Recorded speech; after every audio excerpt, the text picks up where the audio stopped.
What's going on, coaches? Today I'm bringing you the fourth part of the Pro Series base install, and we're going to talk about God's play, the power play. Power play. The reason I call it God's play because it's another gap scheme play, and it's a must-have in any iPro system. It's a gap on down play. I'll get through those. I'll go through those assignments for the front and what we're doing with the back. The important parts of this presentation are going to be the shutoff technique we use with the backside tackle, the ace and deuce blocks that are going to happen at different points with different fronts, the kick out by the H-back, and the running back's point of attack. When we get to the 4-4 stack, there's a couple different adjustments we could use on how we want to take care of that front, and I'm going to go over all of that stuff as we go over the play. So, like I said, today's the fourth part of the installation. We're going to talk about the power play. Power play is the fourth play we put in because there's moving parts. You know, the second play we put in there was some moving parts too, but here there's many more moving parts and a lot more things got to go right. Power play is an absolute assignment football play, and it's a very detailed play, but it's a must-have play in any system you run. I don't care if it's single wing, double wing, wing T, pistol wing, whatever you have to have a power play. A power play is an attitude play. It's a play that you're going to run when people know it's coming, and you have to perfect it. We put a lot of emphasis on power in any system I run because it's another pretty much A-gap play. Even though it's meant to hit off tackle, we're still going to press the A-gap with the running back.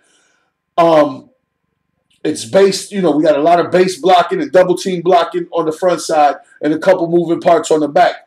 But it's a must-have play that you can run in any situation when you need to get 4 to 5 yards. So the first front we're going to put it up against is against the 5-3. Like I said, all three fronts are what I think you football teams see, especially at the elementary to middle school levels. These are the basic fronts. We're going to start, obviously, with the Z's and X, always with our base rules. Pushing to crack the target. Obviously, somewhere over the hole is going to be somewhere up top.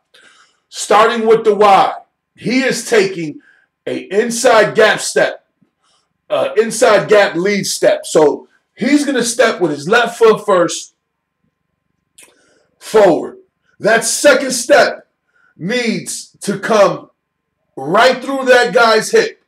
Same thing with the tackle. He's taking a left foot gap lead step. His second foot has to come straight through this man. So we can start working him vertically, trying to work him to the backside backer on this tray block. When it's a tight end tackle, this is considered a tray block.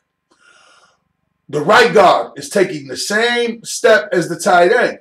He's taking an angle gap step, aiming for the outside number, middle of the sternum of this nose. Center is going to take an inside gap step with his left foot. His second step has to go right through this guy's crotch, and we need to work it back to this backside backer. So what you're seeing here is we're going to cut off the defense here, starting at the B gap. Our backside guard is going to pull and run the circle. He is not going to try to cross his feet. He's going to slide and glide, trying to stay square as he can with his eyes on this front side linebacker. Backside left tackle is going to seal and wheel. We call it a seal step. It's simply like a reach step, bucket step, whatever you want to call it. He's going to seal down inside and wheel the man out because this guy next to him is leaving. So that's how we're going to protect this on the back end. Quarterback is going to punch his spin right down the midline to 6 o'clock and get the ball to this running back as deep and as fast as he can. We want this running back's path. He's going to step with his left foot first. He's going to try to cram the ball over the guard in this A-gap. What that's going to do is put him on the right trajectory of when these double teams start moving, get him in the alley inside this kick out and behind the guard to press the guard so he gets a three-way go in the alley, whether he bends it back, presses it through the crease, or bounces it outside. Fullback, very important point for the fullback. The fullback has to step with his play side foot when he kicks out on this end. Stepping with the play side foot will put him on the right path to get inside out on that fullback. He wants to aim for his inside ear hole. We cannot allow any penetration by this end. He has to step with his play side foot aiming inside out on this defensive end and trying to bring him to the sideline. So it's going to step, open step, get his eyes, his inside ear hole, attack him nice and square. Once he locks on, ride him to the sideline. Running back, obviously he's going to be with his left foot first. He's going to try to cram the ball in the A gap with the hope of this play hitting anywhere from this A, B to C.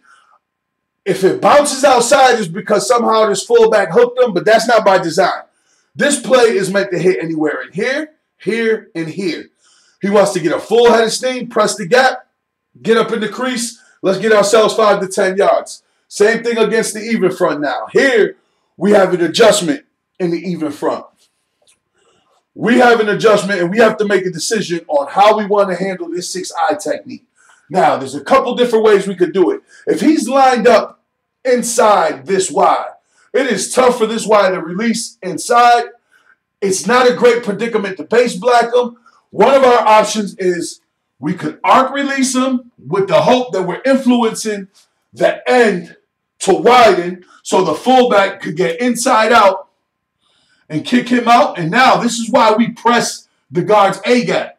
Because if he gets movement on that double team and we wanted to kick him out, we have the ability to get up in here and try to get to that alley. That's one adjustment. The other one is, if we really like that matchup with the Y, we can buy him right now, base block, and lead on this backer. The path is still the same for that fullback. He has to step with the play side foot, aiming for his inside ear hole. Okay? That's the second adjustment. The third adjustment is we could crack the Z, base the end, the 6-eye, and kick out the corner with the fullback. I don't want to, on the power play, I don't want to waste my fullback on that corner. I'd take my chances with him. I'd rather choose one of the first two techniques. We either base him out with the Y or we arc release the Y and kick him out with the fullback. I like my fullback on one of their better athletes than wasting them on this corner. The only time I want to waste blockers on the corner is on my jet sweep play, my buck sweep play, my toss sweep play, where if we need the front side guard or somebody to lead on the corner, I'd rather have one of my offensive linemen on my corner than wasting my fullback.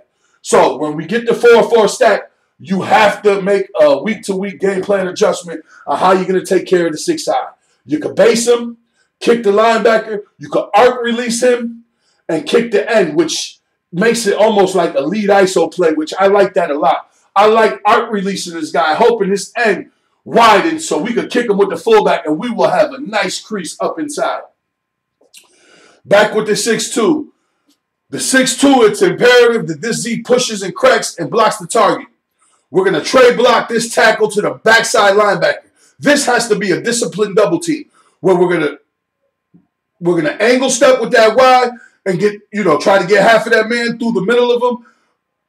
Our right tackle is going to lead gap step inside. Second step coming right through the crotch, trying to get some movement here, keeping our eyes backside. We're going to base out the 2 technique, back block the center on the backside 2 technique. So here you see where we're trying to cut off the defense. We want this play to hit somewhere in here, whether here, here, or here. Guard is going to pull and run the circle, climbing for that front side linebacker. His pull step is almost a lateral step where he's going to stay square, keeping his eyes on his target, not crossing our feet, keeping our shoulder square on the target. We're going to have a seal step, seal and wheel step again with the backside guard. These guys back here can't make the play, so it's imperative. Running back is going to try to stuff this ball in the A gap. His aiming point is here with the hope that this play can hit here, here, or here. Never outside of the kick out. It's a very important play. It's a must-have in any I system or any system, period. God's play, the power play, we would call this Pro Right 26 power. Once again, I hope everybody's getting something out of this. I hope you guys like the videos, and there'll be more to come.